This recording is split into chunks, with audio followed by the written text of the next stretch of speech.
forgot that I had to do the intro when you read the facts. Okay, I got this. Oh, shit. Okay.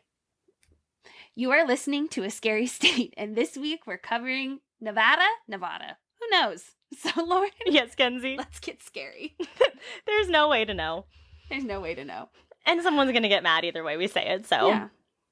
I added my own little spin because I screwed it up in the beginning, so I just ran with it. Which I'm sure you'll keep in and humiliate me.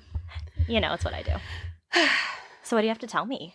I saw a fox pooping this morning. That's the big thing. Have you ever seen a fox poop? Let alone No, like a wild actually. animal? I have not. Like, aside from a dog or maybe a cat, you don't see these animals pooping. I was really expecting you to be like, I have this ghost in my apartment. Oh, or he's I done know. something else. Oh, I'm but well it's aware. no. I know exactly what I set us up for. Yeah, but I was driving into work and I look over. I'm like, oh, a fox. And it was like starting to do the whole scrunch thing when you poop. And I was like, oh my God, it's pooping. And I started laughing so hard. That is actually, yeah. I've never seen a wild animal poop. It was so weird. But yeah. And so I wrote it down. I almost was like going through my head, who can I text to tell them about this? Who is going to find this as fascinating as I do? Lauren. And our millions of listeners. Oh, yeah. So, One day. telling you, you could tweet at us. Actually, fucking tweet at us. Yeah. Have you seen a fox poop or any wild animal? And horses don't count. Yeah, horses don't count. Well, they're domesticated. That doesn't count. Right. Like, I mean, like a wild animal. Like a fox. Like a fox. Or a gopher. I feel like I don't if know. you see a, I'm trying an to. animal I'm that trying poops, to think of other animals that would be in the wild. but a gopher like lives underground. I don't know. Like, if you saw that, we have other things we need to talk about. Well, like, what other animals are you going to see poop in the wild? Deer, Well, yeah, but bear, close enough. you should not be close enough to see a bear poop. I mean, technically, I haven't seen a bird poop. I've just experienced it twice. Yeah, you have. And I cleaned it out of your hair once. You're welcome. As a good, decent human being should. As a best friend. Okay, you know what? What? If a bird shits in your hair, you're on your own, buddy. I helped you! As you should! So then you should too! Because I'm a good person. And you're a best friend. We said we weren't going to do too many side tangents. We haven't even started. It's because we're starting our recording later than we normally do. Yes. I had stuff to do. I know you did. All right, so let me jump into Nevada. Nevada. You say Nevada, I'll say Nevada. Okay. And that way, It's just going to come out however it comes out that we'll day. split the hate. Okay, perfect. Oh, all right. Lake Tahoe is the largest and deepest lake in all of North America. Okay, so that is in Nevada. Yeah. I thought it was in like Ohio. No. I don't know. Because it's like Tahoe and I just, Ohio. I knew I was wrong. I just didn't know where it was. Oh, now you do. Yeah. So this shouldn't be too surprising, but Nevada is the driest state. Yeah. With only 10.3 inches on average of rain a year. I have a funny story. A Yes. friend of mine, she doesn't listen to this podcast, so it's fine. We were driving to see another friend. I was hungry. So I know my weaknesses and I stopped talking. But she kept saying stupid things.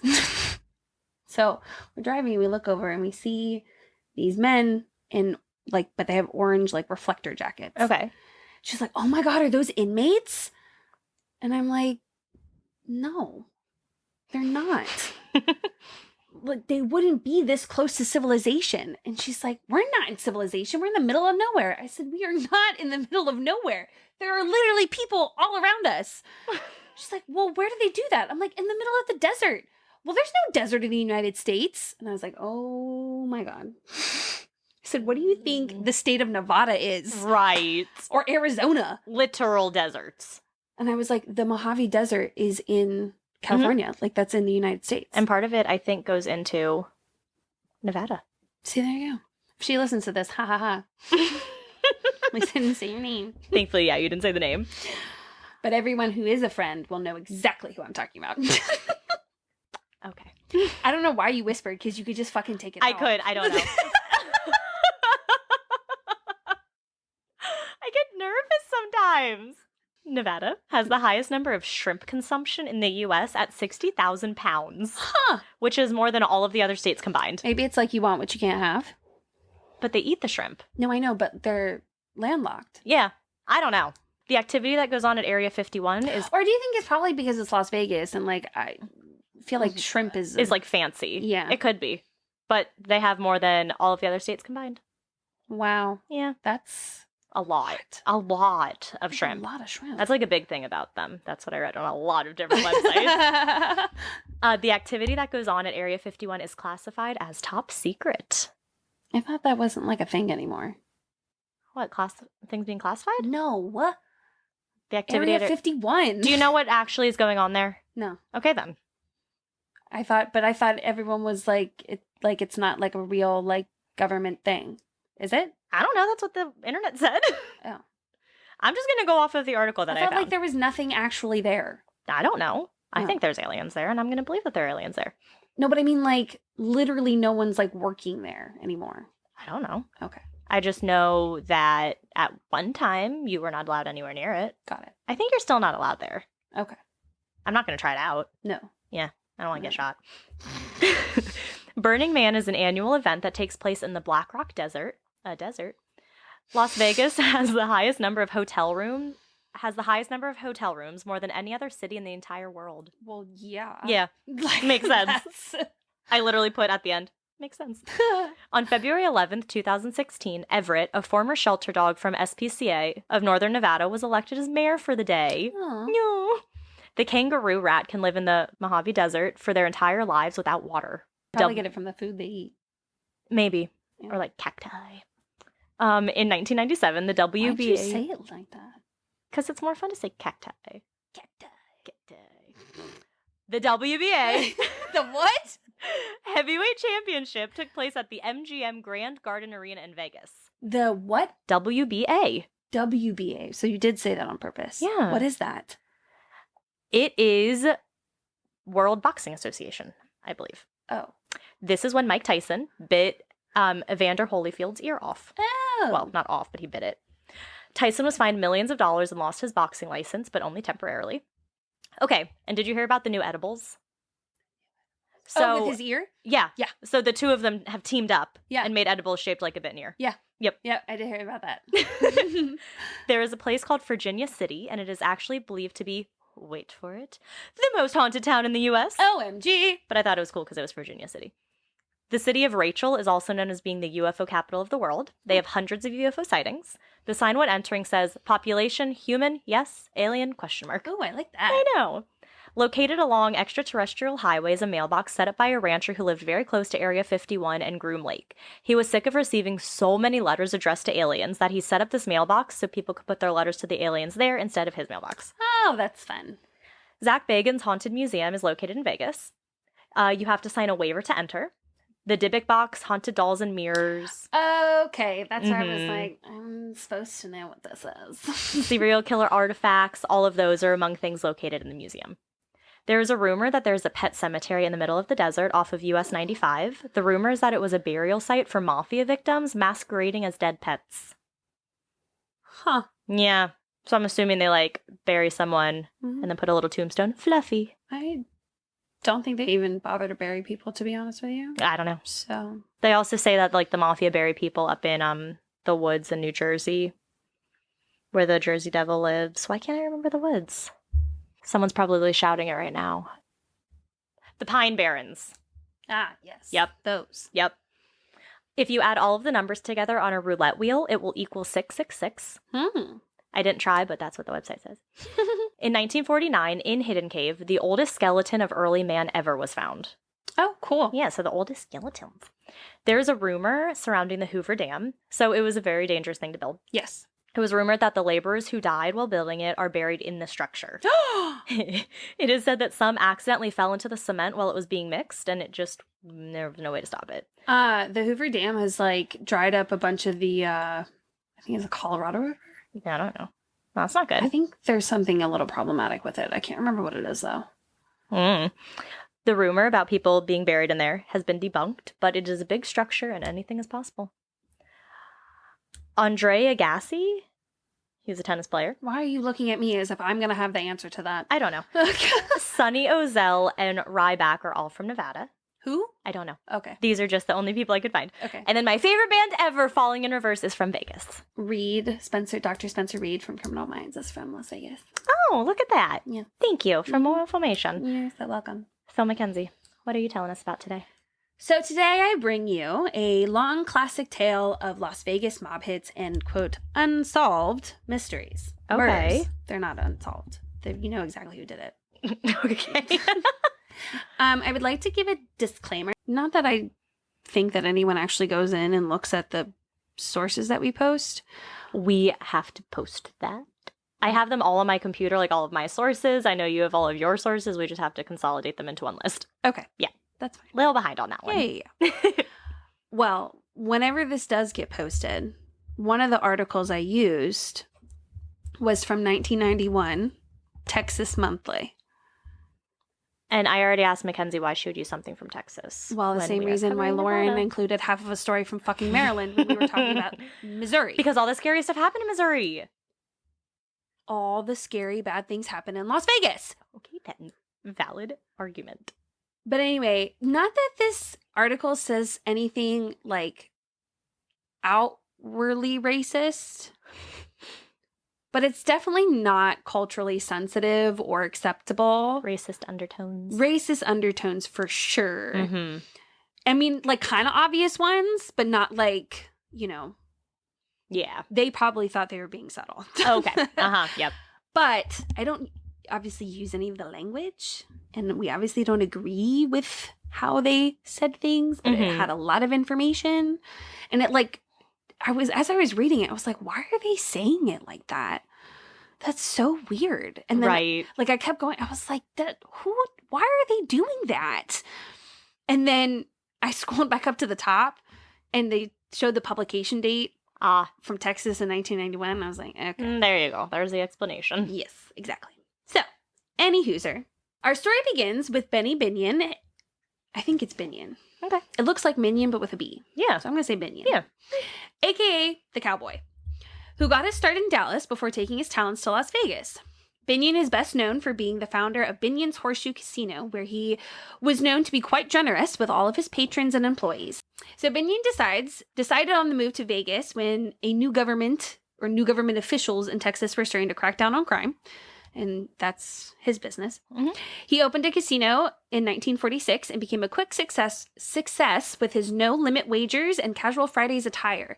Unlike other casinos where patrons would wear suits and gowns, gamblers could come in jeans and a button-down to the Horseshoe. Binion was a giving fellow. He could loan out money to those in need as long as they also helped Binion during his time of need. Naturally, yes. When he got to Vegas, he loaned the local sheriff $30,000.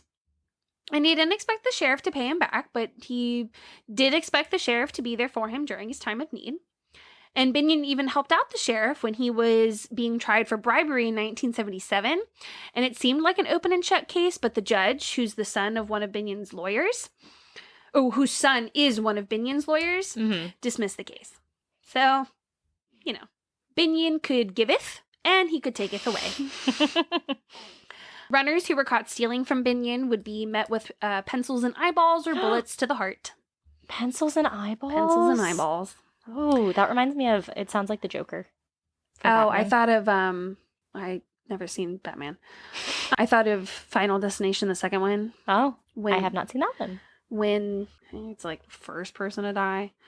You think that it's going to be with the whole garbage disposal thing, but then he gets his arm out, he jumps out the window, he gets down, and there's like all those moments where you're like, oh, this is going to be it. Yeah. Well, he falls, and then the ladder from the fire escape. Oh, okay, yep, I've seen that. That's what I thought of. See, I was like, when did a pencil come into play in Final Destination? Yeah. It was a ladder. Exactly. Okay. Don't watch anything else that would have a pencil and an eyeball. Yeah. I don't think a pencil went into an eyeball in the Joker. Like in Batman, but I'm just thinking. I know he tried to make a pencil disappear. Where it went to disappear. In someone's eyeball? Or in their head. Oh. I can't remember where he tried to get it to disappear. It's gotta be a disappear. sharp-ass pencil. Or you just use enough force. I don't know. Your skull's pretty hard. Pencils break very easily, trust There's me. ears and there's eyes that well, are soft yeah, if you're going to locations. put it in like a... We're thinking way too much into where a pencil can go. You started it. Anyway, a runner named Frank Bolding came to Binion with a knife one evening, and Binion rolled backward off his crate he was sitting on and popped up cowboy style and shot the man. Oh. That was how Binion got his nickname, the Cowboy. In 1936, Binion gunned down a rival racketeer, Ben Frieden, when he was in Binion's territory. Binion had walked right up to the car Frieden was sitting in and shot him. He then pulled out another gun and gave himself a flesh wound. The district attorney chalked it up to self-defense. Jeez. He got a suspended sentence for Frank's murder. His most notorious feud was with another gangster named Herbert the Cat Noble. One article I read compared their relationship to Tom and Jerry. A while back, the cat had cheated Binion out of some money, and Binion wouldn't let it go. The cat was shot at numerous times by Binion's minions.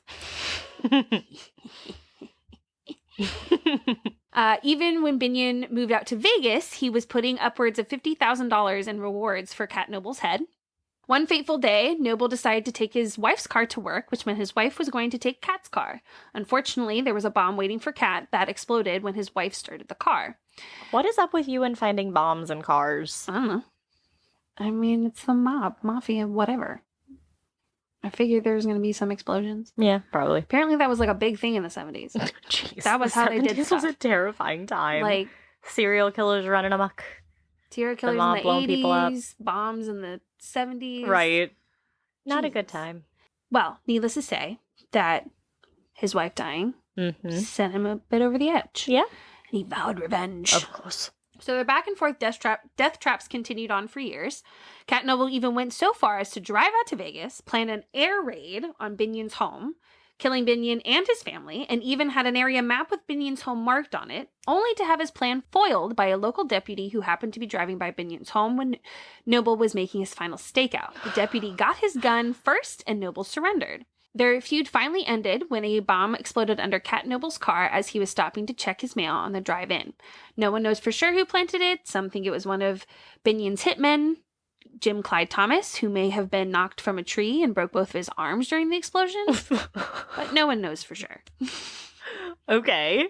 Binion's reach extended all through Las Vegas on both good and bad sides. The next character entering our saga would be a small-time crook, Marvin Shumate.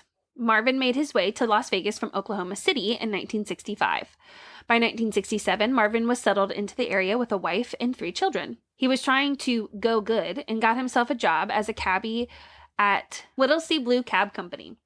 Even made some friends at his after-work hangout, Pappy's Bar. Sitting just outside the bright lights of the Strip, trying as he might to keep his nose clean, Marvin couldn't help agreeing to the odd job here and there that got him some extra cash. Old habits die hard. Marvin found himself in the company of some questionable characters like Tom Hanley. Hanley? Hanley was in charge of a local gaming employee union and was one of Benny Binion's top hitmen. Although he wasn't doing what he promised, meaning Marvin, Marvin might have done okay for himself had he had just a little patience. So, enter stage left, Marvin's 22-year-old son, Dennis, and Benny's 24-year-old son, Ted. As Marvin continued to do his odd jobs for Hanley and subsequently Benny, the 2 young men became good friends. So picture this. It's the late 1960s in Las Vegas. The rules hardly apply in a town like this one, let alone when your dad owns a casino and has the sheriff on his payroll. Sky's the limit for 2 young 20-year-old men with nothing but time and money. So who does this young buck retell his wild adventures to? Surely his old dad would appreciate the debauchery given his sketchy past. And Marvin was all too happy to listen. In fact, he listened so intently that he became very familiar with the routines of the casino owner's son. Marvin had envisioned an ingenious plan to kidnap Ted Binion in order to make a quick buck off his old man. Ooh. Easy? Absolutely not. Oh. Also, side note, Ted Binion, hottie. Really? Oh my god, the snap I sent you last night? Oh. Right? Interesting. I did not know who this was. Oh, so cute. And I saw Ted B up at the top, and I was like, well, that's not Ted Bundy. Who is this? No, yeah, it's the son. Good-looking guy. He is a good-looking guy. Very good-looking guy. Would have totally been willing to get my heart broken by him. Anyway, so trying to kidnap the son of a casino owner who practically owns Las Vegas and assume he couldn't possibly find out is not very forward-thinking on Marvin's part. Try as he might, there would be no way his plan could possibly work out because it would be a job made for more than one person. And Marvin thought he can entrust the help of his pub friend, Bill Wade, to get the job done. Mm-hmm. Bill seemed to be on board with the idea of a large and quick payday, until Marvin came to him and said that they would need to murder Ted after they received his ransom. Murder was not a part of the original plan, and Bill wasn't sure he was so keen on that idea either. Yeah. Marvin explained that they couldn't possibly get away with it if they left Ted alive because he would most likely be able to give his father enough details to tie it back to them. Marvin was at least smart enough to know if he was caught by Benny, he was as good as dead. Mm-hmm. Marvin insisted it must be done in order for the plan to be successful. Bill reluctantly agreed. They were going to execute their plan in late 1967, except Bill had a change of heart. Kidnapping and extortion? Fair. But murder? Now that was where he drew the line. Mm-hmm. He knew he needed to let Benny know what was about to happen and to put a stop to Marvin's plan. Bill let his detective buddy, Mike Whitney, know about the kidnapping plot for Benny Binion's son. Wade instructed Whitney to interfere and put a stop to it. Good thing Detective Whitney was good buddies with old man Binion himself. He let him know of Marvin's plan, and Mr. Binion showed his gratitude to Mr. Wade by giving him $300, which would be around $3,750 today. Okay. Marvin knew nothing of the betrayal and carried on with his usual routine of stopping at Pappy's after his shift as a cabbie. Marvin was making his way into the bar when his pal, Tom Hanley, got out of his car and enticed Marvin with the prospects of a quick and easy job. Marvin, seeing no reason to suspect his friend, went along for the ride. It wasn't until they started making their way out to the deserts of Nevada when it dawned on Marvin that things were not so peachy keen. Mm-hmm. Once far out into the desert of Las Vegas Valley, Hanley and his men stopped the car and ordered Marvin to walk about 30 feet away from the main road. Along the trails of Sunrise Mountain, Marvin turned to face his fate, and he was shot once in the heart, and to ensure a completed job, shot to the head. Oh. Which, okay, maybe you'll understand this because I didn't get it. When I was reading the thing, it was like, and Hanley never was always there to finish a job or had a mission to complete. And so then he took out a different gun and shot him in the head. And I didn't understand. I have no idea. Okay. Maybe the other one didn't have enough bullets? They blew out his heart and his lungs. Like, he was fucking dead. Yeah. I don't know. Okay. If there's a zombie apocalypse, he's shot in the head so he can't come back to life. Okay. I guess that must have been it. It had to have been. I mean, you can shoot the heart and lungs and still could survive. But I guess if you're really shot in the I head. think he was just dead. Yeah. Okay. I read the story or heard the story. There was this guy, he woke up one day to a really, really bad headache and he didn't know what was going on. He took medicine, nothing was fixed. Like, he was having a, searing headache. So he ends up telling his wife, we need to go to the hospital. So his wife drives him to the hospital. He gets the x-ray done. Well, turns out his wife had shot him in the middle of the night, shot him, and thought he died, but he woke up and he just had the bullet in his head. There's an episode of CSI where the guy wakes up and he is brushing his teeth and you see him blood running into the sink, and then you see him in the mirror and he's all fucked up and he brushes his teeth, he gets his coffee. He does his normal routine? That's based on a real story. Oh, well, there you go. Yeah. This story is mentioned in one of those episodes too. Oh. I was watching that show as I wrote this. I like Mr. Ballin. I've talked about him before. He talked about that. The guy woke up, did his normal routine and everything, and then dropped dead at his front door because he had the whole back of his head had been blown out. Yeah. And so he walks outside, he picks up the newspaper, and one of the people, there was a guy driving by and he's like, "Oh, Mr. Bull, are you okay?" And he just collapses. Oh my God. And then he's dead. Yeah, I can't remember what it's called, but it's a certain syndrome. Mm-hmm. Yeah. Yep. Wild. Yeah. Wild. Wild. All right, sorry, go on. Anyway, Wade was told to get out of town, which was funny because when I read that, Wade told that to a reporter. So there's this whole, it's kind of funny how this is all comes full circle. So Wade gets a call, get out of town or else. And so he goes to the police, dumbass, and is like, "I'm in fear for my life." And so they were like, "Oh, okay, we'll keep you in protective custody as if, you're a witness." Well, who do you think fucking came around? The detective that he went to, who is in Binion's pocket, was like, "Here's another $300. You gotta go." Uh-huh. And so Marvin dipped. Yeah, I would have pieced out. Yeah.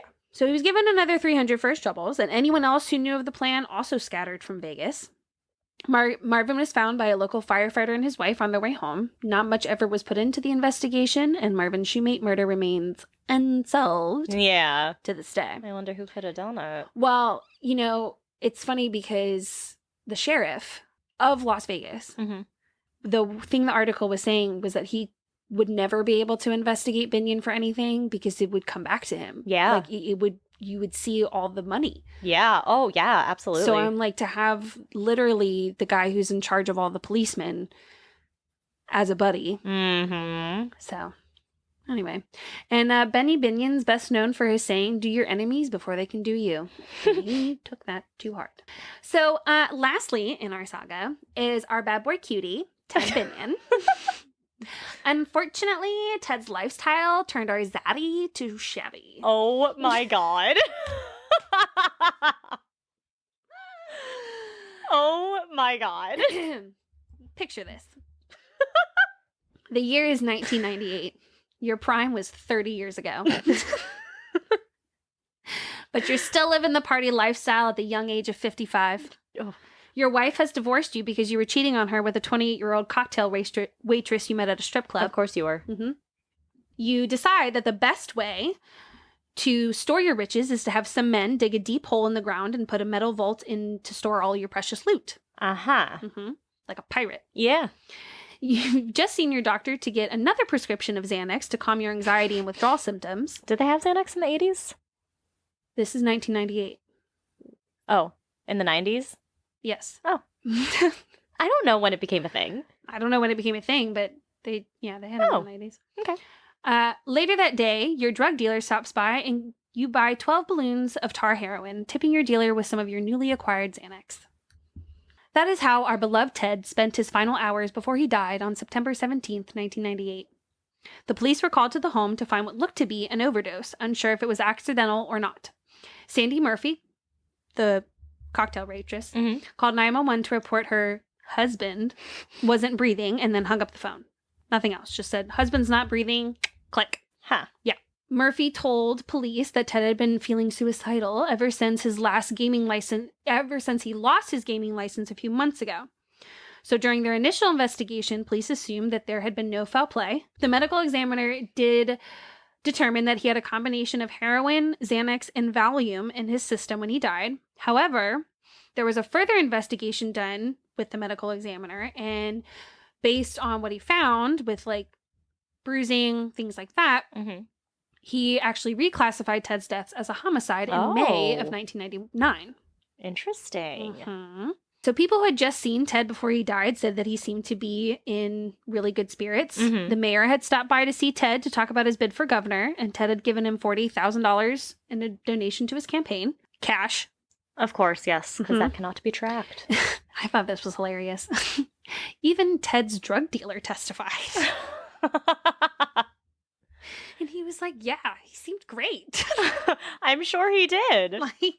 So even Ted's drug dealer testified that he seemed happy when he brought him his drugs. Close friends and family said it didn't make sense that Ted had killed himself, and he had been avid drug user, using them for decades. So he would know the type of dosage that he would need. And I'll get there. I don't want to get ahead of myself.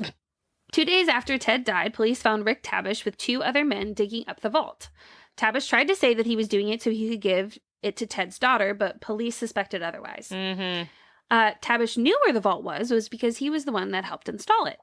Of course. Witnesses claimed that Tabish and Murphy were having their own affair, and others had heard them talking about getting rid of Ted. They were both arrested for Ted's murder, in addition to being charged with conspiracy, robbery, grand larceny, and burglary. Wow. In May of 2000, both Tabish and Murphy were convicted of all crimes. Tabish was sentenced to 25 years and Murphy to 22 years. In 2003, a Nevada judge overturned their conviction because of an error made by a sitting judge on the case, something to do with deliberation instructions. I didn't understand. Both Tabish and Murphy were retried in 2004, and both were acquitted of murder, but still found guilty of burglary and grand larceny. Wow. Tabish was also convicted of using a deadly weapon. And because of the new conviction, Murphy's sentence was considered served, and Tabish returned to prison and was then granted parole in January of 2010. Wow. So how long did he spend in jail then? 10 years? Yeah. Yeah. Wow. Yeah. So that, my friends, is Benny Binion and his unfortunate... Well, Nice. actually, he was fine. Benny Binion was fine. Ted, on the other hand. Yeah. He escaped a kidnapping, then just to get murdered. Poor guy. Rough life. Very rough life. That was a fun case. Yeah. Not that, like, death is fun. Right. But it's not like the normal cases. I know. That's So why that it's exciting. That was fun. All right. So what you doing? All right. So I am covering Interstate 80. I saw that. That sounds boring, but it's not. Cutting through the northern part of Nevada. I was going to say, when I saw it, I was like, I'm going to have a cooler story this time. Cutting between Lovelock and Winnemucca Valley is Interstate 80. What? Winnemucca. I hope. I looked it up and then I forgot. Because I looked it up and I was like, oh, that's exactly how I would pronounce it. And then when it gets to the point when I have to pronounce it, I forget that, Winnemucca. So constructed between 1956 and 1986, I-80 stretches over 2,902 miles from San Francisco, California, all the way to Teaneck, New Jersey. But the part that Wait, what? It stretches Uh-huh. from San Francisco, California, all the way to Teaneck, New Jersey. So California to New Jersey. 80? Route 80. Or Interstate 80. San Francisco? Uh-huh. So how does it go through Nevada? Because San Francisco's... Nevada, comes up to the top of California. Does it really? Yeah. Literally, it covers, the entire border. What the fuck? How did I not... Oh my god, it's, right up there.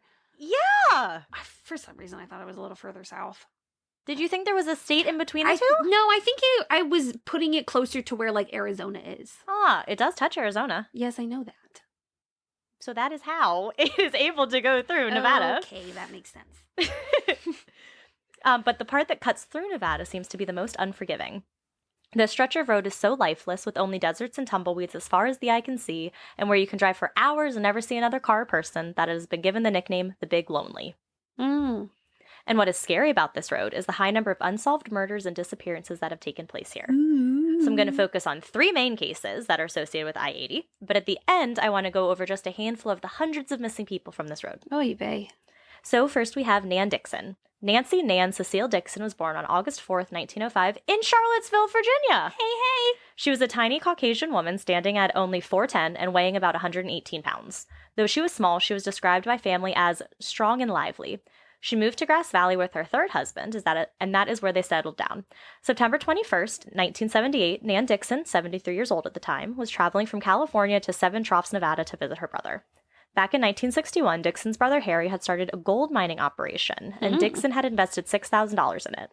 But nothing came of the mine, and Dixon never got her money back. Damn. So this caused some serious turmoil within the family, and even led to Dixon and her brother not speaking for years. But eventually, they were able to mend things, and her brother's family decided to settle the debt, so she was making this trip to go get her money back. She begged her husband to join her on the trip, but he refused, so Dixon turned to her friend Martha to accompany her. But Martha had plans that day, so she was also unable to go. So Dixon left her home in Grass Valley on the day in September and embarked on the 3-hour drive to Seven Troughs near Lovelock. With her, she had a bag full of clothes, a hand-drawn map, and a .22 caliber handgun. But Dixon never made it to her brother's house. Her family immediately reported her as missing and a search began. The sheriff of Pershing County noted that they didn't have any evidence that Dixon made it to her final destination, which, yes, we know. 3 months after she was reported missing, her husband received a credit card bill in the mail that had a charge of $4.18. It was for gasoline at a Taxico station in Lovelock. This prompted yet another round of searches, but these also yielded no results. The family tried all they could in regards to finding Dixon. They hired psychics and private investigators and sent them all out to Nevada to see if they were able to find anything, even the smallest of clues, but again, nothing came up. Then, 4 years later, on Thanksgiving morning in 1982, her 1976 yellowish-green 4-door Datsun B210 car was found. Why the detail? Why couldn't you just say her car was found? Because I found the detail of the car, so I included it. Okay. The car was found abandoned near Seven Troughs in a ravine by coyote hunters. The area it was found in had been searched both by ground and by air. It also seemed as if the car had been deliberately driven off the road. There were tire tracks that showed the car driving off the road and into this ditch, sort of as a way, it seems, to hide it. Other than tires being scuffed up from legit driving off the road, the car was in overall good condition. It even still had a half tank of gas. Tons of empty Diet Cola cans were found in the car, as well as 4 empty cartons of cigarettes. The cartons found in her car were of a brand that Dixon didn't smoke. And 4 cartons is a big number. How long was it that they found her car after? 4 years later. Oh, wow. Mm-hmm. So someone, had it. Was using it. No one knows. So 4 cartons is a big number. Not a normal amount of cigarettes one would smoke in a 4-hour drive. Sure. And especially not someone like Dixon, who is a light smoker known to only smoke on occasion. Black electrical tape was also found, with hair still attached to it as well as what appeared to be tissue. Bloodstains were found on the trunk mat, and more of what appeared to be bloodstains were found on the tire rims. The blood was taken to be tested, so I read in some places that no results came back, and other places said that results did come back, but the results were unclear. So we don't know what came of the blood. Isn't it in the 70s? The 80s. Well, still, wasn't DNA 90? Yeah, I don't know. Okay. So maybe they just, because sometimes you can test to see if it is blood. So maybe they were testing to see if it was blood. Oh, like I maybe see. what appeared to be blood stains to test if it was blood. Sure. But lastly, a strange note was found. Scrawled on a crumpled piece of paper read, quote, "Keeps telling me to use my gun and end my nightmare. But this I'll never do, for God gives life, only God can take life. Committing suicide is the unpardonable sin, and I will never be." The rest was ineligible, and there was no signature at the bottom. Nan's body was never found, and the case went completely cold. In a Venture County Star article from 1982, Bill Davis, the deputy sheriff, stated that due to the evidence that had been found in the car, he suspected foul play, but he never elaborated on this at all. In the following years, the Pershing County Sheriff's Department closed the case as a suicide. But what's even worse, since her disappearance, evidence in the case has also disappeared. This is because that car, Dixon's car, was eventually sold at auction, taking any bit of evidence with it. What? Right, doesn't that seem like that shouldn't be allowed? Right. But I guess if her case was ruled as a suicide from the beginning... I guess if they closed it. Right. Her case was then reopened in 2007, but has remained unsolved since. There are many theories about what happened to Dixon, though. One of them being that her family, more specifically her brother, did it, but there are no signs pointing to this at all. He was helping hiring psychics and PIs and searching on his own, so, I don't think he did it. Right. Another is that she was the victim of a serial killer or killers, which I will touch on in a bit. Maybe she witnessed an alleged airdrop of illegal drugs and was silenced after witnessing this. So an airdrop is when a plane drops drugs to a specific location with the intention for whoever they're working with will pick it up and take the drugs where they need to go. So an airdrop in a wide, open, deserted desert would be the perfect place to do that. But have you heard of the movie Cocaine Bear? You brought this up. So there's this movie that Joe really wants to see. It's called Cocaine Bear. Right. And it's about a bear who eats a ton of cocaine. So that's how he got the cocaine, was from an airdrop. Ah. That went wrong, and he found the cocaine. Lucky bear. Well, he died.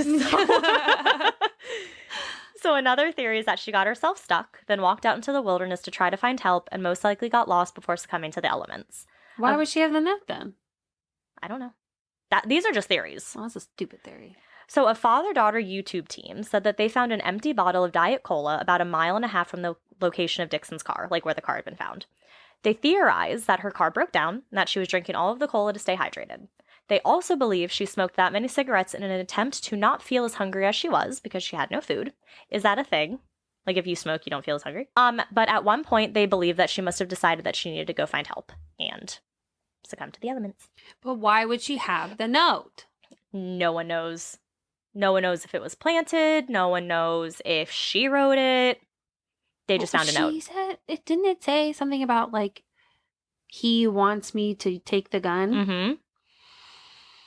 So it's a creepy note. Highly suspicious. And it talks about not wanting to commit suicide because that's, the ultimate sin. I don't know. But these are just theories, and no one knows for sure what happened to Nan Dixon. Then we have Judith Casita. Judith Ellen Casita was born on March 28th, 1943. She was also a Caucasian woman. She was 5'6" and weighed about 138 pounds. These descriptions are important. I figured. Hence why I am saying them. I figured. 62-year-old Judith was last seen on February 14th, 2006, leaving her home in Reno and getting into her white 1991 Mazda pickup. It is noted that she was depressed at the time. She had just written a letter to her husband on Valentine's Day expressing her unhappiness in their marriage and was telling him that she was leaving. It is unclear where exactly Casita was heading, but she had family in Oregon, so it was speculated that that's where she was going. On her way to wherever, she was spotted stopping at a McDonald's near Lovelock. Her husband never reported her missing. Which, if she's leaving him and writes a note saying she's leaving, that's fair. He's not going to think anything of it. That's fair. But just a few weeks later, on March 5th of that year, her car was found on a dirt road on the Pumpernickel Valley exit 205, near Lovelock and Winnemucca. Her car was in nearly perfect condition, not stuck or damaged in any way, and seemingly perfectly drivable. It still had a mostly full tank of gas as well. So it's not like she broke down. Right. Mm-hmm. Yeah. The area around the car seemed fine, as in there appeared to be no signs of a struggle or any foul play, but a set of footprints was found leading away from the car towards I-80. Her bank accounts haven't been touched since her disappearance, and her case still remains unsolved. This one is weird as it closely relates to the following case of Patrick Carnes. Patrick Francis Carnes was born on January 30th, 1925 in Cleveland, Ohio. In 1942, he enlisted in the Navy and served 4 years, even fighting in World War II, until he was honorably discharged in 1946. After many years of working, he and his wife Margaret retired to Reno, Nevada in 1981. Sadly, in 2004, his wife passed away, and that is when he focused all of his love and attention on his dog. Oh. He had a 100-pound, 8-year-old Akita named Lucky. Oh! I know. It's so fluffy. And you know what happens because I'm talking about disappearances. On April 13th, 2011, Patrick Carnes, a 5'11", 180-pound, 86-year-old Caucasian male, was driving back home to Reno from Toledo, Ohio. He had been planning on moving closer to his family for some time and was in Ohio visiting family, checking out some potential retirement homes, doing the whole thing. His family wasn't worried about his drive home that he was about to take. He'd done it before. He had Lucky with him. He had a map. He had even marked some points of interest along the route of his map, places he wanted to stop and rest, places to check out. Like, he was prepared. Yeah. He was on I-80 when he was pulled over by Nevada Highway Patrol at about 9 p.m. that evening. He had been going westbound on I-80 near the town of Wells and was pulled over for failing to change lanes when he passed the officer's parked cruiser. The cruiser had been parked on the side of the road after pulling over a big rig. So it's one of the laws, like the pullover law, where if you don't pull over, you can get pulled over, like if you. I get getting out of the way. Yeah. If there's anything that makes my fucking skin crawl, it is sitting and watching people not get the fuck out of the way. I know. And it's like, it's always, I get it if there's traffic and I understand that makes it difficult, but I'm talking about the asshats that are at a light and it's red. You can fucking run the light. You can run the light because there's an ambulance behind you trying to get through. Oh, yeah. So if you drove through it to get out of the way, you're not going to get in trouble. Right. Fucking move. Yeah. But this wasn't that. There was a car. It just grinds my gears. Yeah, that does piss me off. I'm like, just move. Just move. And rant. So Carnes was pulled over. And when he was pulled over, he informed the officer that he had been following the 18-wheeler in front of him. He said he didn't like driving at night, and he knew the 18-wheeler in front of him was heading to Elko. Carnes was also heading to Elko, where he planned to rest before continuing on home, so he was following his truck sort of as a safety thing. He told the officer, "I'll never drive at night again. I'm only following him because he's going to Elko." The quote made me really, really sad for some reason.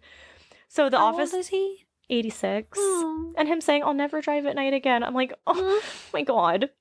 The officer issued Carnes a warning, telling him to slow down and be careful of vehicles that are pulled over on the shoulder. Just a warning. So with that, Carnes continued on his way. At around 6 a.m., near the Pumpernickel Valley exit 205, so the exact same location as Judith. I was just going to say. Yeah. 9 hours after being pulled over, Carnes' green Subaru station wagon was spotted by a woman on her way to work, abandoned. This location was over 150 miles from where Carnes had been pulled over. Aren't all these people old? Yeah, these three are older, now that you mention it. I actually didn't think of that before, but yeah. So this woman who saw the car actually worked part-time at the sheriff dispatch office, so she called the car in. Police came to investigate. They ran the license plate and found the car was registered to Carnes.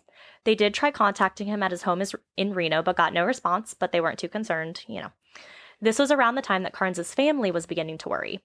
On April 17th, police noticed that the car was still there where it had been 4 days earlier, which was now a bit more concerning. After calling Carnes in Reno again and again, receiving no answer, they decided to perform a welfare check. This is around the time that his family also called the police to do the exact same thing. When it was all put together that Carnes wasn't home and his car had been found in the desert, a missing persons report was immediately filed. Humboldt County Sheriff's Department went to the location of the parked car to look for clues or for anything really. Carnes' car, like the others, was in good condition, and the surrounding area had no signs of foul play or struggle. But even though the car was in good condition and had nearly a full tank of gas, there were some unusual things about it. Namely, it was sitting on the south side of the highway. So Carnes had been traveling westbound, so he should have been on the north side of the highway. Mm-hmm. This indicates that at some point he had changed course, which wouldn't make much sense because he had a map in his car with different points along his route that he planned to stop at. Right. This and area... hasn't he done this drive before? I believe so. That's what it made it sound like. Yeah. In this area that he had stopped at, the exit wasn't on his list of places to stop. Even if he was resting, it just wasn't on his list. Right. All of his personal items were still in the car, to include his checkbook, wallet, and luggage. Police did see footprints leading away from the car. With doggies? Footprints. Human footprints. Where's the doggy? Police have hinted at the fact that they don't believe Carnes was the one who drove his car where it had been found. They believe it had been moved to this location. A huge search was conducted on the surrounding desert area, which included both land and air personnel. Between 600 and 700 hours of searching were recorded. Ground-penetrating radar was used to look at the many abandoned mines in the area, but no traces at all, not even footprints, were found here. This case struck detectives as odd, but similar to the case of Judy Casita, which occurred only 5 years earlier. The cars were found in pretty much the exact same location, both in good condition with no signs of a struggle. This disappearance continued to be investigated. So obviously, the truck driver that Carnes had been following immediately became a person of interest. The sheriff's dash camera footage of the truck was viewed. The truck had been caught on the camera as it was driving by the truck that the officer had pulled over at the time. Okay. So officer had one car pulled over with his dash cam going. He sees this truck drive by in his camera. And then he pulled over Carnes. Okay. So the footage was analyzed frame by frame, but the only useful thing that came from it was the logo of the truck. But unfortunately, it was overall just too blurry to get anything else from the video. Tons and tons of tips came forward, but nothing ever came from any of those tips. The family and even law enforcement wanted to desperately figure out this case, that they even turned to psychics to see if they could spark a tip or anything. One psychic believes that Carnes had been abducted by two, quote, foreigners, and wasn't able to elaborate any more on that. But as of now, neither Carnes nor Lucky have been seen again, and his case remains unsolved. Aww. So, of course, there are theories. One is that Carnes just stopped, parked his car, and wandered off, eventually disappearing into the desert. This area is apparently an area where people do stop, they hike and whatnot, but they always have the necessary equipment and supplies, which Carnes did not. Right. And then, you mentioned there were the footsteps leading away from the car, but there were no dog paw prints. So in this scenario, what would have happened to the dog? Right. 2. Carnes had stopped to pick up a hitchhiker, and that pickup ended poorly. But his family is adamant that that's not something that he would have done, especially alone, at night, in this vast stretch of land, by himself. 3, a random act of violence or foul play. And then 4, we have the serial killer theory, which, again, I will get to. So also They're all old. Yeah, they are all over the age of, 70-ish? That's what it sounds like. Also during that year, in May of 2011, a young hitchhiker disappeared near Dungway. So, not young. I believe this may be 26-year-old Dugway soldier Joseph Bushling. On May 8th, 2011, Bushling borrowed a Mitsubishi Lancer and drove off of the Dugway Proving Ground. He had told a friend that he had run out of gas on the west side of Granite Mountain. His car was found 64 miles from the Army's base, but no trace of Bushling was found. But looking into this one more, and I looked more into his disappearance, it looked like it happened closer to Utah. So I don't know if it was like the Utah side or the Nevada side. Okay. We're not sure. So maybe there is an additional young hitchhiker who also vanished. Got it. And near Humboldt County in April 2011, an elderly hitchhiker disappeared. An undersheriff, who's like a deputy, was investigating Carnes' disappearance when these two other people disappeared. The deputy believes that all three may be related. Then we have Grant Modell, a 57-year-old man. He was last seen driving a car similar to Patrick Carnes, a Subaru station wagon, when he also disappeared. His phone last pinged near Mountain Home in Idaho. He had vanished a month before Carnes did, but had been found later.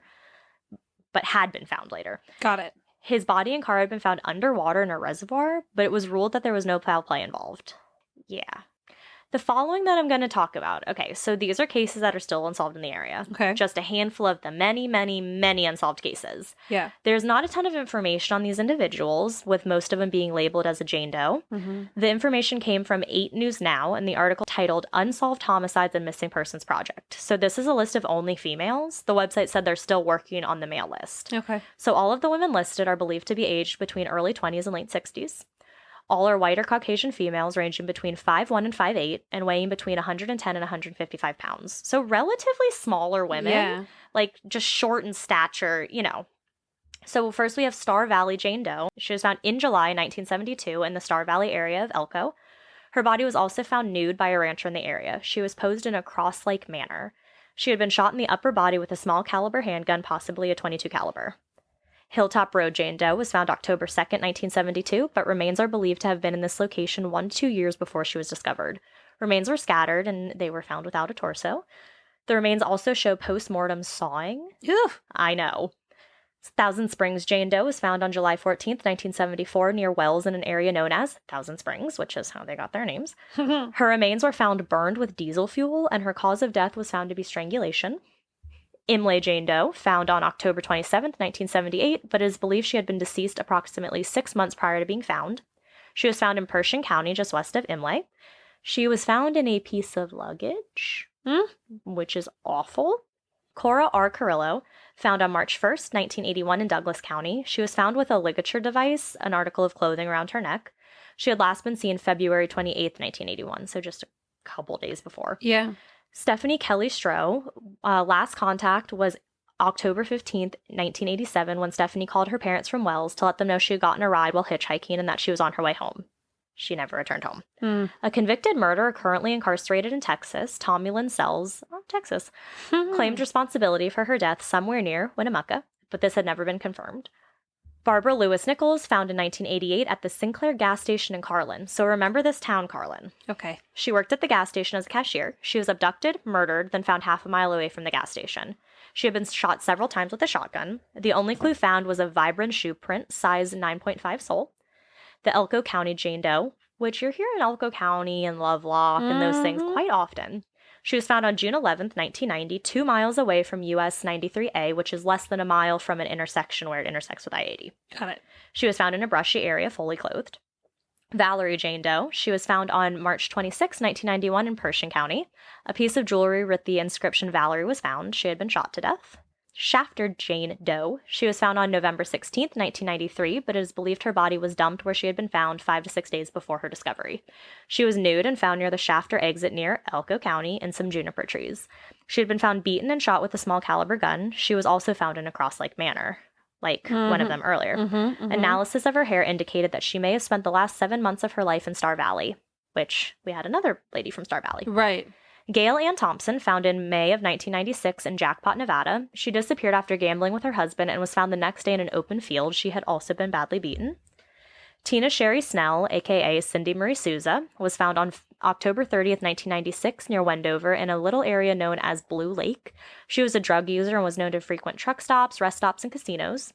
When her remains were found, they were partially skeletonized and mummified, which is interesting given the conditions that are out there.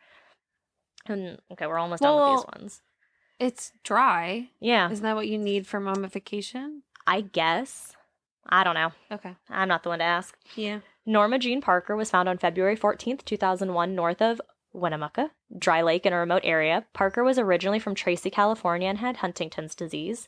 She had been a former truck driver and was well liked by others in that community. She was known to travel between California and Colorado often. Her cause of death is unknown. And then the last one we have is Trinity Jane Doe, found on May 19th, 2008, but it is believed her body had been dumped months prior in Churchill County. Where she was found is only accessible by a dirt road off of I-80. She was found buried in a shallow grave. She may be identifiable as Molly Meyer, who went missing and was last seen on May 22nd, 2005. So over the past 3 decades, 30 years, hundreds of mysterious deaths and disappearances can be related to I-80, the stretch that runs through Utah, California, and Nevada. Some of the bodies of those missing have been found. Others are found but burned beyond recognition. Burned? So like that one with the diesel. Yeah. So there will be a body here, a skull and bones found there. And I went over just the handful of women found, or like who had been found or who had disappeared. That doesn't include all the men, and this isn't even nearly close to the hundreds who have disappeared or who have been found. So some theories. The first 2 are some of your typical theories, like the drug drop and silencing. That's believed to be the theory of what happened to Nan Dixon. A car accident, they walked off for help, succumbed to the elements. The desert is a dangerous place. If you're not ready for the elements and aren't prepared with the necessary equipment and tools, the environment can be deadly. But more so, all of these murders have led locals, law enforcement, and many others to believe that there is a killer or killers who prowl the big lonely looking for victims. Due to the large number of disappearances and deaths along this road, in 2009, the FBI actually created a task force dedicated to investigating all of the I-80 cases. Wow. One main thing this task force is looking into is the possibility of a serial killer working this corridor. Though the FBI has no real profile for the potential serial killer, if that is what's happening, there are a few operating theories.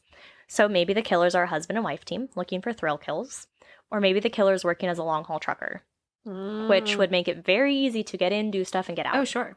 Over 200 possible cases were noted to have a possible connection to Oh my God. something. Since its creation, the FBI has profiled more than 200 possible truck killers and more than 500 victims, many of these victims being sex workers. And according to this 8 News Now article from 2011, at least 10 suspected serial killers have been arrested. I believe it's in connection to the I-80 disappearances, but there were no names provided, no reasons for these beliefs, just kind of saying, there are 10. Yeah. Undersheriff of Humboldt County, Curtis Kill, believes that there is a team of serial thrill killers who have been operating on this area of the road unnoticed for years. He believes that Carnes fell victim to the team, like this team of killers. Right. It is also believed that over 100 to 200 people have fallen victim to this group of thrill killers. Oh my God. Anyone having possible leads regarding this case, they're asked to contact Jim Loopy at 775-687-0450 or email ntac@dps.state.nv.us or Humboldt County Sheriff's Office at 775-623-6419. We will put those in the show notes if you have any information. So I found some stories and tales from 2 people who did experience something weird and terrifying on this stretch of road. Ooh. So, a poster on Reddit, Darth Veda, posted an experience they had on I-80. They preface the story by saying that something is causing people to disappear on this road, and they think the story will help confirm that. So the story goes that the poster and their brother Luke, they said that all names have been changed, were taking a trip from Salt Lake City to Reno. Yeah. Their mother had just passed away recently, and Luke was taking it extremely hard. So the 2 thought a road trip with each other out in the desert would be a nice little change of pace and a nice little getaway. They left Salt Lake City a few hours before nightfall, planning to just drive through the night, enjoy the quiet and the stars. Their trip started off great. They got food at a great restaurant and were just cruising. It had already gotten dark, and they knew they needed gas, so they stopped at a station in Carlin. Maybe the same station where the woman who worked as a cashier went missing. Nothing creepier or unusual about the station, though. Just your typical one with gas pumps and some truckers taking a break. Her poster, Darth, got out to run inside and get some snacks, drinks, use the bathroom, all that stuff. Luke decided to stay in the car. When Darth got back, they could tell that Luke was upset about something. His eyes were watery and obviously thinking it had to do with their mom. Darth told Luke that it would be okay, that they were there, they'd be there for each other. This is when Luke explained what happened while Darth was inside. Apparently, a truck driver had come up to their car and told Luke that he, Luke, was going to die today. Uh-huh. When Darth asked Luke where the man went, Luke said that the guy just walked off into the darkness of the desert. What the fuck? Yeah. And this is like a true story. Yeah, Each time when I was reading this, I was like, oh, this is like a creepypasta. No. Yeah. So this obviously upset and freaked out Luke and made Darth pretty mad, but after some time, the 2 composed themselves and continued on with their drive. About an hour into the drive, Luke said that he had to go to the bathroom, and Darth agreed. Having no phone service, Luke checked their map and told Darth that there was a gas station about an hour away and that they should hold it until they got there. It was clear that he was feeling apprehensive about stopping on the side of the road in the pitch black. Yeah. Yep. Darth looked around and noticed that there was no one else around, like they were all alone, and suggested, also in a nervous tone, that it would be okay if they stopped. On the side of the road, in the pitch black, in a place with no cell phone service. Not trying to victim blame, just it's scary. So, Darth slows down and pulls their Jeep Wrangler over to the shoulder and turns the car off. They left the cars in the ignition and turned on the headlights and hazards. Here's when I found out that Darth is a girl! Ah! Is it weird that I automatically pictured her as a girl? Interesting. When I started the story, because it never said the gender, I was like, oh, Darth is definitely a dude. They're doing like a brother's trip. And then she was like, something about being a lady and having to go far away to go to the bathroom. And I was like, oh, you're a lady? She's a lady. Wow, wow, wow, she's a lady. So Darth and Luke go in their own directions a little to do the business. In the middle of doing her thing, she heard a weird, inhumane laughter. Then the sound of the Jeep's engine coming to life. Pulling up her shorts, Darth started to run back towards the road. She noticed the Jeep pulling away. It made it about 50 feet before lurching to a stop. Running towards the Jeep, Darth started cussing her little brother out for leaving her behind. Not a very funny joke. This is when she heard a whistle coming from the left of her. It was 3 notes. High, low, high. Turning around, Darth tried to find the source of the sound but couldn't see anything. That's when the Jeep's engine revved and took off again, took a sharp left, popped the median, and disappeared into the night. This is when Darth heard Luke let out a scream. He screamed, "Layla! Layla! Oh God!" before his voice suddenly stopped. Standing there crying and terrified, the same high, low, high whistle could be heard again, followed by that inhumane laughter, and at this time it sounded much closer than before. In that moment, a single headlight came out of the darkness. Not fully thinking, Darth began to run away. Scared, not thinking, but thinking just enough to believe that this might be the end of her. Soon, with the light gaining on her, she realized that running was futile, and she turned around and essentially came face to face with a man on a motorcycle.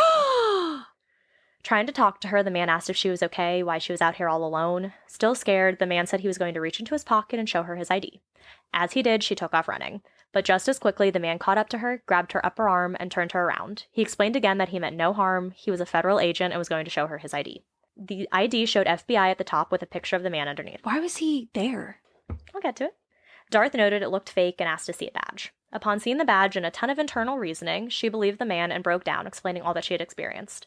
After calming down a little, she asked why he had been in the desert alone. And she stopped because no one was around. Mm-hmm. Yeah. And someone just fucking stole her car? So after calming down a bit, she asked why he had been in the desert alone, and he said he was investigating. When Darth asked what he was investigating, he said, quote, "Look, whatever happened to your brother, we'll find him. I know I can't say much." He's gone? Yeah, he screamed and then disappeared. So he said, quote, "Look, whatever happened to your brother, we'll find him. I know I can't say much to make this any better or easier, but I'm going to do my damnedest to figure out what's going on. We'll find him." He called him backup, and the two waited for the backup to arrive. Darth was taken to the station where a report was made. She called her father, then she was taken to the Winnemucca Municipal Airport to head back home. Darth and her dad still hold on to the hope that Luke is still out there and that he's still alive, but they have no answers. Darth did do some research, though. She said this. So it was much better how she put it, so I'm just going to quote it. Mm-hmm. Quote, "Some of you might say that this isn't horrific because I was, quote, saved by the agent. But the thing is, those agents are fighting a losing battle. It's honestly horrifying. See, I did some research when I got home.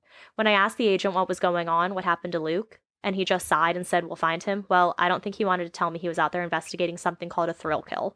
The Federal Bureau of Investigation has been collecting and compiling information on these thrill kills for decades. There's even a handy-dandy map of killings that have occurred on or around interstates across America." So I looked at the link for the map, and it's, like, legit. Mm-hmm. The title of the article is Highway Serial Killers, and it's on the FBI's, like, page. Yeah. So there haven't been any updates on Reddit in regards to her story. Oh, So yeah, it's awful. that is not how I expected that story to go. No. Holy shit. I know. Yeah, it's awful. It's so scary. Yeah. Like, it's so scary. Like, it's like, there's a part of you that's like, okay, no one's around, so we Mhm. should be fine. Like, Right. yes, it's dark. Yes, we don't have cell service, but you don't see anybody. Right. So it's like, okay, we can't be kidnapped by nobody. So what's scary is you can't see what's hiding in the darkness. Right. Mm-hmm. So another story is from the author behind Mysterious Universe, Brent Swanser. I've, like, used his articles before. He has incredible articles. Mhm. He wrote an article about I-80, then wrote another about an experience he had while driving on that road. This article is titled On My Personal Brushes with the Unexplained, and it was posted on June 19th, 2017. So paraphrasing, here's what happened. He wanted to take a little trip from his home in California to visit some friends in Denver, Colorado for a few days. He was going to get going through that part of Nevada. But he started his drive late, and because of this, he started to grow tired earlier than expected. He didn't have enough money for a hotel room, so he decided that at the next rest stop, he would pull over, sleep for a few hours, and continue on. This always brings me back to my creepy Connecticut stop story. Scares me. So he does find a rest stop, but notes that there are no other cars there. He is the only one, but he is exhausted, and the moment he leans his chair back, he's out.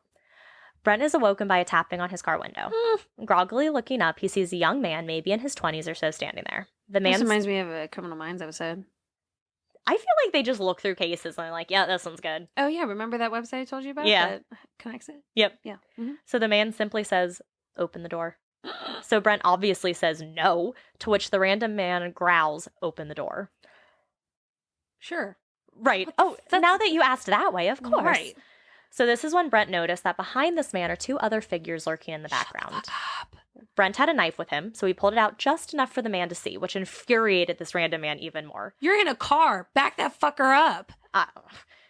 The man let out a, quote, animalistic howl or wail before forcibly shoving the car. So how Brent described it was that he pushed the car and he felt the car, like, Oh shake. my God. In this Why horrifying is it moment. really that hard to move a car? Like, not. I think it's not that hard to push.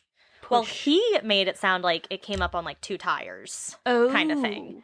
Like, this man had, like, inhuman strength. Okay. But in this horrifying moment, he managed to look at the two men in the background. He noticed that these two other people just had something off about them. Their eyes seemed to glow or reflect light, like kind of think a cat, in a way that human eyes do not react. He also said that the way they moved in general was unsettling. He compared it to how a video game looks when the characters are glitchy. Oh? All of a sudden, Brett noticed that one of these figures was a girl, and in the blink of an eye, she was now beside the original man, right at Brent's car's window, also demanding that he, quote, open the door now. Thankfully, Brent snapped out of whatever fear was holding him, whatever trance he was in. He started his car and tore out of the parking lot. But unfortunately, the car the others were driving sprang to life too and started following. So the car is following him, but this is when Brent notices another figure also following him, one that was hiding in the bushes that he didn't see at first. This one is running alongside his car. Running along the car? His car that is on the highway going at least 40 miles per hour. What the fuck? I know. So eventually, when he reaches 50 miles per hour, the person chasing him fell back and the truck stopped following as well. Yeah, 50s where you grow tired. He has no explanation for what happened, but described it as one of the most terrifying moments of his life. He even put in his disclaimer, he's like, I don't like thinking about this. I didn't want to write about this, but I felt it would help me kind of rationalize what happened. Sure. He's like, I feel stupid having this experience. I know people aren't going to believe me, but this is what happened.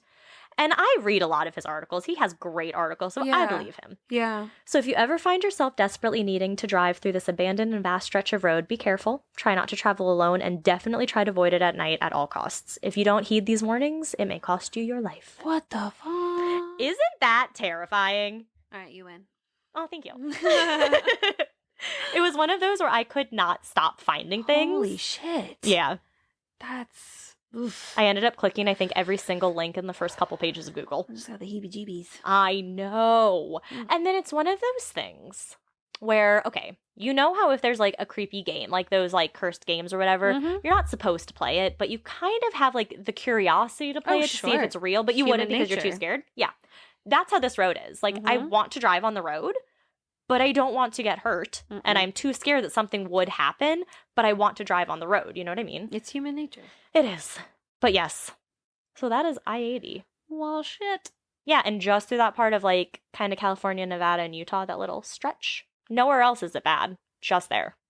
There was a serial killer in Criminal Minds that would drive along that road. Really? Yeah, they figured, Reed, because he's the map guy. Yeah. When they were trying to figure out, why they found, this here and that there, and he pinned it, they could see that he was traveling on I-80. I think he was a truck driver. I'm not sure. Ew. He was, that was, one of, the creepy ones. You know how, they have, the big ones that, fuck some shit up? Yeah. So he was the one that, fucked shit up, and, that's why Gideon left. Yeah. Wow. Frank. But yeah, so that's I-80.